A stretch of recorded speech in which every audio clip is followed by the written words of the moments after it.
Souso padded softly across the sunny window, her black and white fur glowing in the morning light.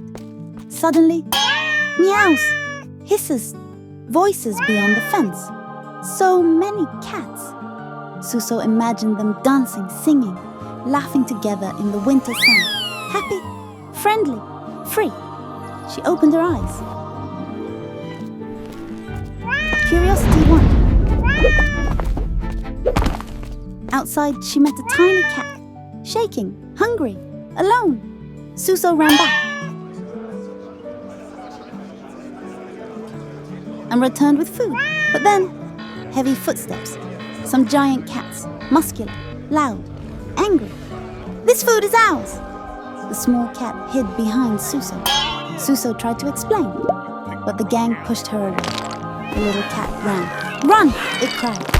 Souso watched in shock as the cats fought over the food. Heart pounding, she ran home, shaking. The girl hugged her tightly.